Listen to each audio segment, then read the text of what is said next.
to completion until the day of Christ Jesus. In Tagalog, yung sinimula ng Diyos sa buhay nyo, starting today, at sa mga darating na araw, tatapusin niya yun hanggang sa siya ay bumalik.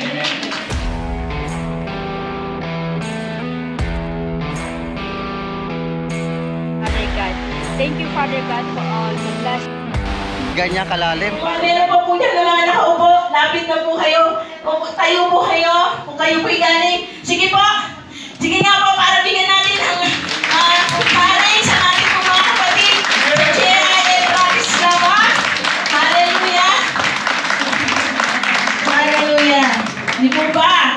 Yan na po sila sa 7 weeks na po namin pagsama-sama. Nabuo na po yung isang pamilya po na kung saan si Jesus po yung sa aming kalagitnaan. Amen? Sige po po. Hallelujah. Mga kapatid, yan pa? Yan pa po? Mga kapatid namin po, brother. Sige tayo. Hallelujah. Tayo natin. Hallelujah. Sige na. Huwag na mahiya. Pagpara sa Panginoon, hindi natin dapat ihaya. Amen? Lord. Hallelujah. Ayan na po sila. Nagsimula po kami sa 6. Yung 6 po kasi may trabaho po sila. Kaya isa lang po na narito. At iyan na po silang lahat.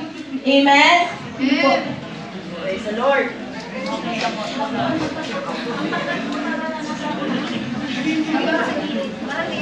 Forward sila. Forward daw po tayo, forward. Hallelujah. Si Brother Ruel po, isa po siya sa ating pong leader na po ng J.I.L. Bratislava. Hallelujah. Hello. Rinig po ba sa lahat? Amen. Po, medyo yung pangit kong boses pumangit po lalo. Pero naniniwala po ako na kahit pangit po yung boses ko, inahalay ko kay God. Mas maganda pa po yun.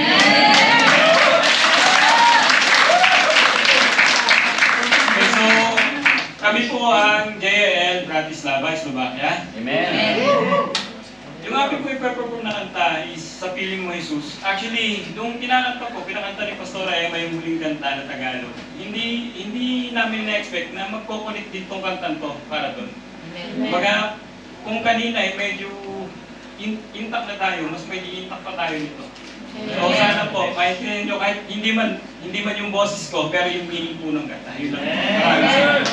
Amen.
Sa kamilang buhay,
This is the word of God to all of you, GIL. Slovakia. Wow! Alam pa ka natin sa Panginoon. Dami kong alam naman, nagkakaroon ng Lord. At ang sabi po sa inyo ng Panginoon, Philippians chapter 1, verse 6. Please remember this. Let this word penetrate in your heart. Verse 6, it is written here, being confident of this, that he who began a good work in you will carry it on to completion until the day of Christ Jesus. In Tagalog, yung sinimula ng Diyos sa buhay nyo, starting today, at sa mga darating na araw, tatapusin niya yun hanggang sa siya ay bumalik. See you in Slovakia. So, salamat po sa buhay ko, Sister Annie at Sister Kay. Gusto po lagi ginagamit ng Lord sa lugar ko. God bless po mga kapatid. Now, gagawin na po tayo sa ating dedication. May invite all the inanyayaan ko po ang ating pong i-dedicate na bata. Kasama po ang magulang. Ating lagay okay. Bago po tayo mananghalian, are you hungry? Sandali lang po ito, mabilis lang po. Pwede po kayo nahihingan. The first and second row to McCain for the ninangs and the I think, ayos na to. Siya siguro. dalawang po. Dalawang po, wow. Tatawanan po muna po Yeah. Pero pag-forward ng silya, pag-forward ng konti ng silya.